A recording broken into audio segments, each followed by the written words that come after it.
इस देश के जो राजनीति करने वाले लोग हैं वह यह नहीं बताना चाहते हैं कि अडानी का घोटाला कहाँ है। वो यह नहीं दिखाना चाहते हैं कि देश का जरा फंड कहाँ गया, देश का सारा काला धन कहाँ गया।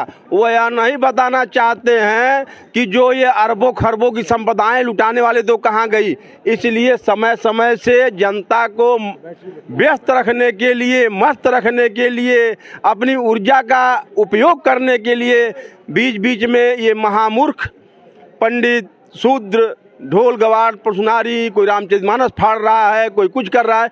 ये सारे राजनेताओं से, सारी पार्टियों से इस समय देश को खतरा है। पहले इनसे निपटने का काम है, बिना मतलब गाल बजाने की ज़रूरत नहीं है।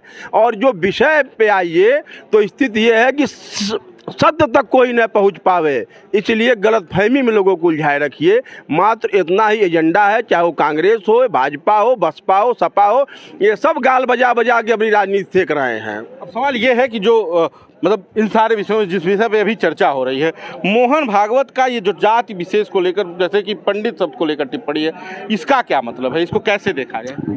मोहन भागवत एक पार्टी के रीढ़ की हड्डी हैं और जब ऐसा महसूस हो रहा है कि उस पार्टी की कई कलई खुलेगी, जनता ने देखा अडानी लुढ़का है, अडानी से मान लीजिए अडानी आया, अरबों खरबों में चला गया, कहाँ से चला गया, और जो देश की संस्थाएं हैं, रेल है, LIC है, सब डूबती चली जा रही हैं। अब इस पर जनता विचार करे, इससे पहले उनको पंडितों विचार करने की छोड़ दिया जाए, ब्राह्मणों विचार करने को छोड़ दिया जाए। उधर रामचरितमानस एक तो फाड़ देगा, एक तो उधर कहेगा शूद्र कहने लगेगा, कहीं नारी कहने लगेगा।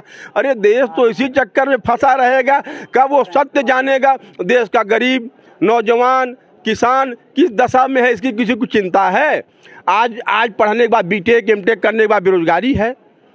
आज देश का किसान बदहाल है, उसका गेहूं 16 रुपये में खरीद के और मार्केट में व्यापारी भाई 100 रुपये किलो आटा बेच रहे हैं, उस पर कौन चर्चा करने जाएगा? इससे अच्छा यही है कि पंडित, तिलक, तराजू, धर्म, कर्म, दुनियादारी, हिंदुस्तान को आगे बढ़ने से रोकने वाले इस देश के सभी माननीय नेता हैं और ये सब आपस में मिले हुए हैं। आपस में आम जनता के प्रति ये सब उसी प्रकार से है जैसे भोलेनाथ के लिए भस्मासुर। इस देश की जनता भोलेनाथ है, इन सबको हर हरा के आशीर्वाद दे रही है, जब तू उल्टे दौड़ा ले रहे हैं भस्म करने के लिए।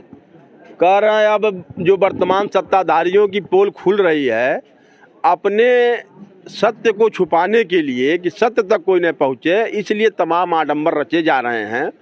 और सत्ता के जो समर्थक हैं वह तरह तरह से, जिस तरह से कालिदास ने कहा कि एक उंगली, तो उन्होंने कहा ईश्वर एक है। उन्होंने कहा मैं एक आँख फोड़ूंगा, तो इनके विद्वानों का नहीं, ईश्वर एक है। विद्वान आदमी सही कर रहे हैं। तो इस महामूर्खों के महिमा मंडन में लगे हुए हैं तमाम लोग इस तरह से, यही सब कार्यक्रम चल रहा है। कुल मिलाजुला के देश की जनता को अब संभलना होगा, समझना होगा।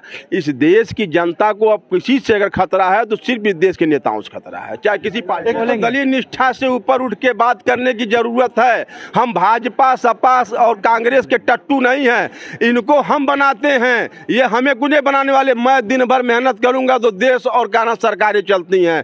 मैं 10 रुपया खर्च करता हूँ तो 2 रुपया सरकार वाले लेते हैं, जिससे इनकी रोजी रोटी चल रही है।